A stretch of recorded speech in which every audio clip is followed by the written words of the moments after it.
ብዙ ሰው አዲሱ BYD C-Line 06 BYD Song Plus የሚፎካከር ተሽከርካሪ እንደሆነ ይነገርለታል። ነገር ግን በተለያዩ ሀገራት ላይ ማለትም በኤሮፕ ማርኬት ላይ C-Line 06 ብላችሁ ሰርች ብታደርጉ የ2025ቱ የበፊቱን የሚያመጣላችሁ ነው። ይህ አዲሱ ሞዴል ነው BYD C-Line 06። በዘርሽታችን የምናየው ይህ ተሽከርካሪ ሙሉ ለሙሉ በኤሌክትሪክ የሚሰራው በገበያ ውስጥ ከነበረው ሶንግ ፕላስ ከሚለው በምን ይሻላል፣ እንዲሁም ደግሞ አዲሱ ሞዴል ምን የተሻለ ነገር ይዞ ቀርቧል የሚሉትን አንዳንድ ነገሮችን እንዲሁም ደግሞ ስለ መኪናው እያንዳንዱ ፊቸሮች ስላሉት እንዲሁም ስለ ዋጋው እያንዳንዱ ነገሮች እንመለከታለን። ከመረጃዎቹ ጋር አብራችሁን ቆያሩ ነኝ። መልካም ቆይታ። ለዚህ ቻናል አዲስ ከሆናችሁ በዚህ ቻናል ላይ የተለያዩ ከመኪና ጋር የተገናኙ መረጃዎች ዘላችሁ ስለምንቀርብ ከመኪና ጋር የተገናኙ መረጃዎች መከታተል ፈልጉ ከሆነ ሰብስክራይብ ያድርጉ። እንዲሁም ቪዲዮ ሲለቀቅ በቶሎ እንዲደርሰው የደወል ምልክቱን ጫኑ።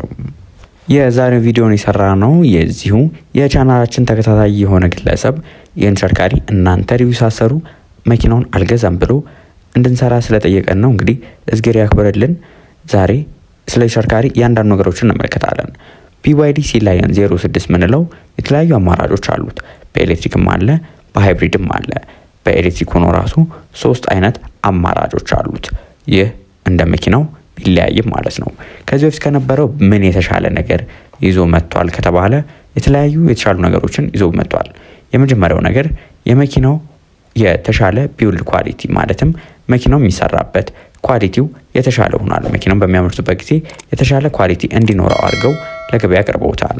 ሌላኛው ነገሩ ደግሞ መኪናው የተሻለ ምቾት እንዲኖረው መኪናው ይጠቀሙ የነበረው ሰስፔንሽን ሲስተም ሶንግ ፕላስ ላይ ከነበረው የተሻለ ዲስኪዩስ ሲ የሚባል ኢንተሊጀንት አክቲቭ ዳምፒንግ ሲስተም ተገጥሞልታል። ይህም ደግሞ መኪናው የተሻለ ኮንፈርት እንዲኖረው ማለትም በተለይ የጉድጓድ ነገር ሲያጋጥም እንዲሁም ደግሞ ስፒድ ብሬኮች ላይ የሚኖረውን የመንገራገጭ ድምጽ እንዲቀንስ እንዲሁም ደግሞ በምቾት እንድንጓዝ የሚያደርገው ተሽከርካሪ ለገበያ በቀረበ በ100 ቀናቶቹ ብቻ ከ100,000 በላይ መኪኖች ማምረት ችለዋል። ይህ እንግዲህ በጣም አስገራሚ የሚባል ነው። የተለያዩ ኦርደሮች በየቦታው አላቸው። የሚሆንበት ራሱን የቻለ ምክንያት አለው። ምክንያቱም መኪናው በተለያየ አማራጮች የቀረበ ስለሆነ ነው። የመጀመሪያው የተሽከርካሪ በአንድ ጊዜ ቻርጅ 500 ኪሎ ሜትር መጓዝ የሚችል ሞዴል አለው። ይህም ሞዴሉ የተገጠመለት ባትሪ ባለ 65 ኪሎዋት አወር ሊቲየም አየን ፎስፌት ብሌድ ባትሪ ነው። ይህም በአንድ ጊዜ 520 ኪሎ ሜትር መጓዝ የሚችል ሲሆን የተገጠመለት የኤሌክትሪክ ሞተር ደግሞ 228 የፈረስ ጉልበት ማመንጨት ይችላል። የመኪናውም ድራይቭ ታይፕ ሪር ዊል ድራይቭ ሲሆን የተሽከርካሪም 330 ኒውተን ሜትር ኦፍ ቶርክ ማመንጨት ይችላል። ይህ 330 ኒውተን ሜትር ኦፍ ቶርክ የተለያዩ የኤሌክትሪክ ተሽከርካሪዎች ላይ እንደምናገኘው የኤሌክትሪክ መኪኖች ከቆምንበት በምንነሳበት ጊዜ ተፈንጥረው የሚነሱት እንዲሁም ስፒዳቸው ሃይ የሆነው ይህ ኒውተን ሜትር ኦፍ ቶርክ የምንለው ነገር ነው። የተሽከርካሪ እንደነገርኳችሁ ሌላኛውም አማራጭ አለው። ናቪጌሽን ፕሮ የሚባል አለ። ይህ ሎንግ ሬንጅ የምንለው ነው። የተገጠመለት ባትሪ በ78 ኪሎዋት አወር ሊቲየም አየን ፎስፌት ባትሪ የተገጠመለት ሲሆን መኪናውም ሪር ዊል ድራይቭ ማለትም የኋላ ጎማዎቹ ናቸው መኪናውን ፑሽ እያደረገ መጓዝ የሚችለው። ይህም ደግሞ 241 የፈረስ ጉልበት ማመንጨት ይችላል። ከናቪጌሽን ከሚባለው የተሻለ ጉልበት አላቸው ማለት ነው። እነዚህ መኪኖች 600 እስከ 605 ኪሎ ሜትር የመጓዝ አቅም አላቸው። ከበፊት ከነበረው 604 ኪሎ ሜትር 1 ኪሎ ሜትር የተሻለ ሆኖ ቀርቧል። ይህ እንግዲህ እንደናንተ አነዳድ ልዩነት ሊኖረው ይችላል። ሌላኛው ደግሞ አማራጭ ብዙ ሀገራችን ላይ ላታገኙ ትችላላችሁ። ነገር ግን ወደፊት መግባቱ ስለማይቀር ቪዲዮን መስራት ስላለብን ነው። ባለ ዱዋል ሞተር ምንለው ነው። ባለ ዱዋል ሞተር በሚሆንበት ጊዜ ከዛኛው ጋር ተቀራራቢ ነው። ከናቪጌሽን ፕሮ ጋር ከምንለው ጋር ተቀራራቢ ባትሪ ሳይዝ ያላቸው በ78 ኪሎዋት አወር ሊቲየም አየን ፎስፌት ባትሪ ማለት ነው። ከዚህ በተጨማሪ ግን 2 የኤሌክትሪክ ሞተሮች ይኖርሳል። እንደነሱ ሞተሩ የኋላ ጎማዎቹን ብቻ ሳይሆን የፊተኛውንም የኋለኛው ጎማዎችንም ማንቀሳቀስ እንዲችል ተብሎ ነው። ይህ ታዲያ ምን ያህል የፈረስ ጉልበት እንዲያመነጭ ያደረገው ካላችሁ 389 የፈረስ ጉልበት ማመንጨት ችለዋል። ነገር ግን ይህን በሚሆንበት ጊዜ መኪናው በአንድ ጊዜ ቻርጅ መጓዝ የሚችለው ኪሎ ሜትር እንደ ሎንግ ሬንጁ አይሆንልንም። ምክንያቱም 2 የኤሌክትሪክ ሞተር ስላለው የተሻለ ጉልበት ነው ያለው። ስለዚህ ሞተሩ በጨመረ ቁጥር የመኪናው ጉልበት በጨመረ ቁጥር ብዙ ኢነርጂ ስለሚወስድ መኪናው መጓዝ የሚችለው ርቀት ትንሽ ወረድ ይላል። ይህም ደግሞ 550 ኪሎ ሜትር መጓዝ ለቴክኒካል ካልኳችሁ ስለ መኪናው አጠቃላይ ገጽታ ልንገራችሁ። ያ መኪናው አጠቃላይ ገጽታ ትንሽ ለየት ያለና የሚያምር የሚባል ዲዛይን አለው። በተለይ የፊተኛው ገጽታው ላይ የፊተኛው ገጽታ እንደምትመለከቱት ለየት ያሉ መብራቶች ተገጥሞለታል። ለሁለት የተከፈለ ነው። ኦሽን ሲሪየስ የሚባል ነው የመኪናው ዲዛይን ፕላትፎርም። ከላይ ኤልኢዲ ዴይታይም ራኒንግ ላይት እንዲሁም ከስርም አለው። ወደታች ወረድ በምትሉበት ጊዜ ራሱን የቻለ ኤር ቬንቶች ተካተውለት እናገኛለን። ወደታች ወረድ ስንል የተሽከርካሪ የተገጠመለት ባትሪን ለማቀዝቀዝ ሲባል ራሱን የቻለ ቬንቶች አሉት። እንዲሁም ራዳሩ ተካተውለት የቀረበ ነው። ወደ መኪናው የጎን ገጽታ የምንሄድበት ጊዜ ደግሞ የመኪናው የጎን ገጽታ የሚያምር ዲዛይን ያለው ሲሆን የተሽከርካሪ ባለ 19 ኢንች የአሉሚኒየም ቸርኬ ተገጥሞለታል። በቀላሉ አየር መሰንጠቅ እንዲችል ለየት ያሉ ቸርኬዎች ተከተውለታል። ስማርት እንደምንላቸው ሞዴሎቻቸው በየቦታው ራዳሮችን፣ ካሜራዎችን፣ ሴንሰሮችን የመኪናው የተለያዩ ቦታዎች ላይ ታገኛላችሁ። የጎን ገጽታው እንደምትመለከቱት ለየት ያለና የሚያምር ነው። ወደ ማን ሄደል ካላችሁን ከዚህ በፊት አንድ ዲኤምአይ ተሽከርካሪ ሰርተን ነበረ። ካስታወሳችሁት ኮመንት ላይ ጻፉልን። በተለይ ወደ ኋላ ገጽታው በምንሄድበት ጊዜ ለየት ያለ ዲዛይን አለው። እሱን ማን እንደሆነ በኋላ ላይ ነግራችኋለሁ ከተሽከርካሪ ጋር የሚመሳሰል። እስከዛው ግን እናንተ ኮመንት ላይ ጻፉልን የመሰላችሁን። የተሽከርካሪ የተገጠመለት ፍሬን ሲስተም እንደ ሌሎቹ ሁሉ ከፊተኛው ቬንትሌት ዲስክ፣ ለኋለኛው ደግሞ ሶሊድ ዲስክ ተካቶለት መጥቷል። ከኋላ ያለው ሲ ፕሌየሩ ራሱ በጣም የሚያምር ዲዛይን አለው።